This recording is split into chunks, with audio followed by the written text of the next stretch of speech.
Halo, assalamualaikum warahmatullahi wabarakatuh. Salam rahayu, rahayu, rahayu. Jumpa lagi dengan saya di channel New Edi Cellular Tutorial.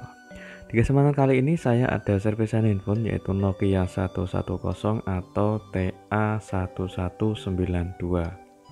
Dengan kondisi handphone ini tertulis habis kena air ya teman-teman. Jadi tidak berani saya coba untuk menyalakan handphonenya.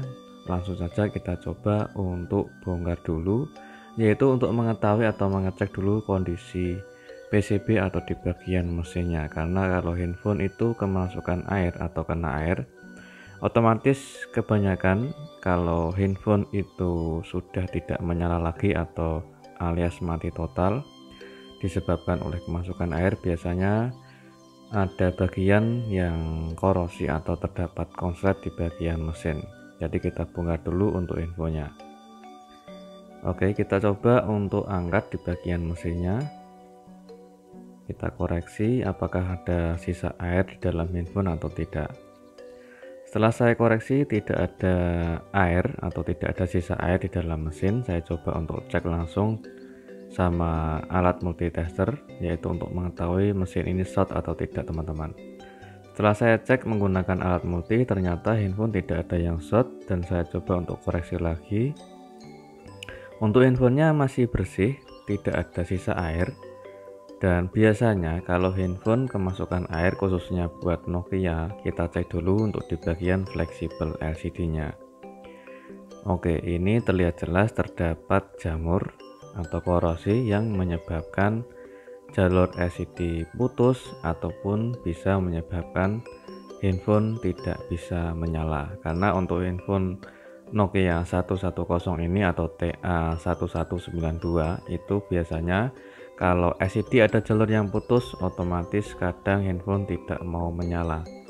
Oke, ini adalah bagian fleksibel LCD yang terdapat jamur dan juga korosi. Kita coba untuk melepas, yaitu di bagian fleksibelnya. Oke, dengan hati-hati kita lepas fleksibelnya dari mesin. Kita akan koreksi untuk di bagian jalur mana yang menyebabkan area jalur LCD putus, yang menyebabkan juga LCD dan handphonenya tidak mau menyala.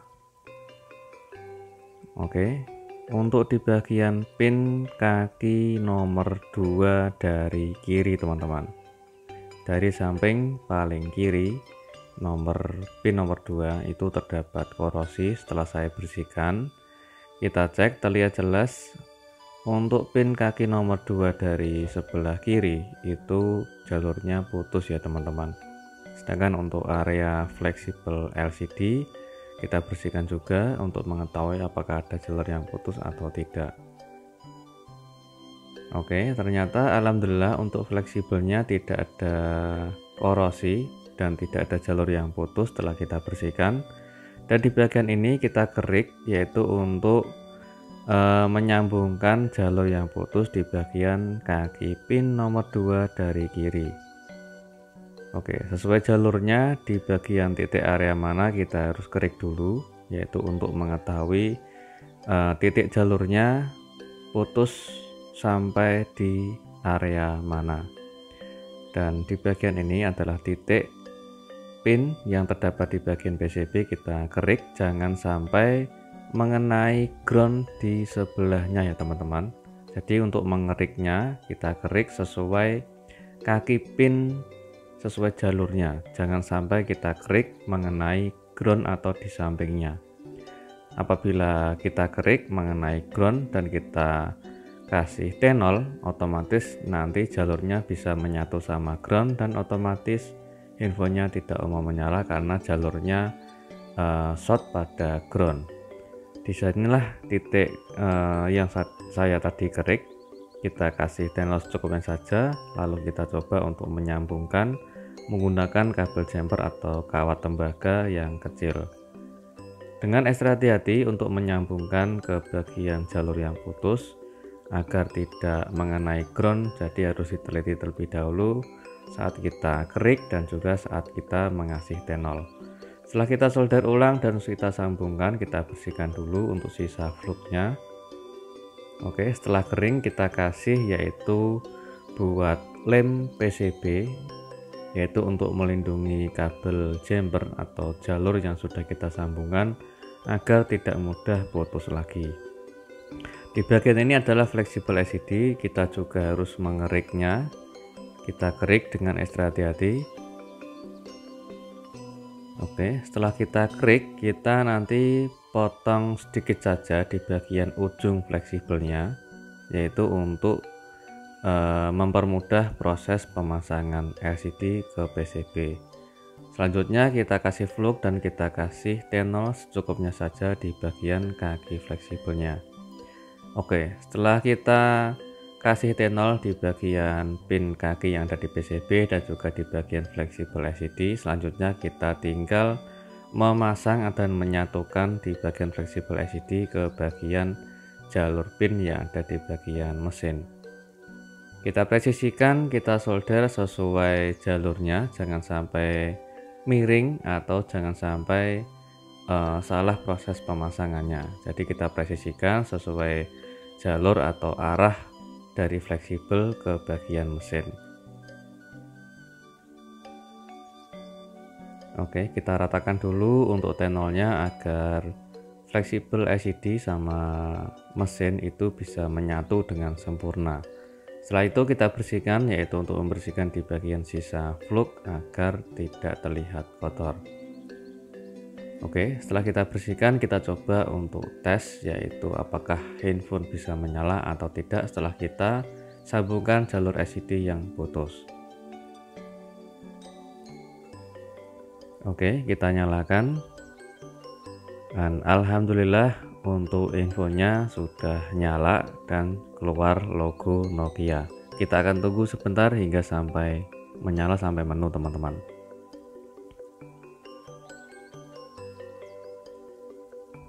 Oke, alhamdulillah untuk infonya sudah menyala. Kita akan coba untuk tes keseluruhan fungsi dari handphone ini, yaitu di bagian keyboard atau tombol keypadnya, apakah bisa berfungsi semua atau tidak untuk di bagian tombol keypadnya, teman-teman. Dan alhamdulillah setelah kita tes untuk di bagian tombol keyboard atau tombol keypadnya bisa berfungsi semua dan juga LCD-nya bisa menyala.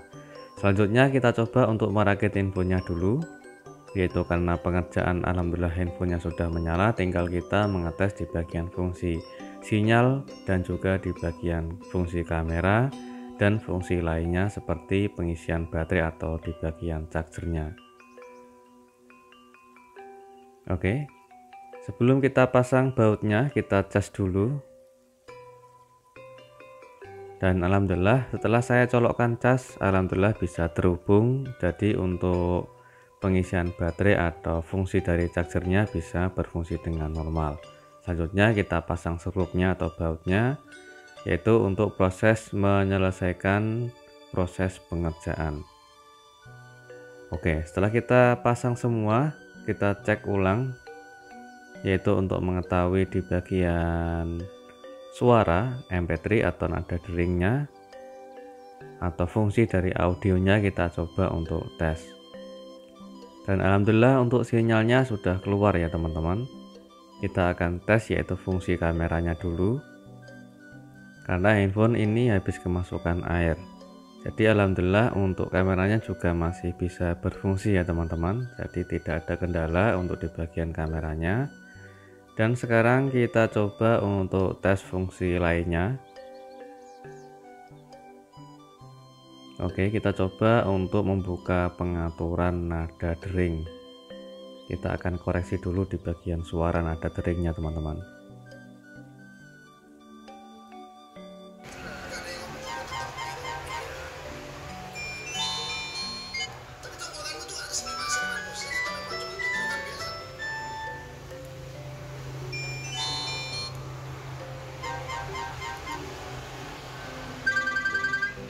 Oke, alhamdulillah untuk suara nada dering bisa berfungsi dengan normal. Sekarang kita coba untuk panggilan suara atau telepon.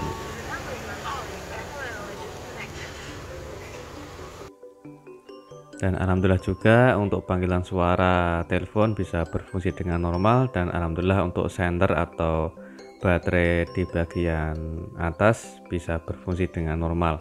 Semoga bermanfaat dan jumpa lagi di tutorial berikutnya. Assalamualaikum warahmatullahi wabarakatuh. Salam rahayu, rahayu, rahayu.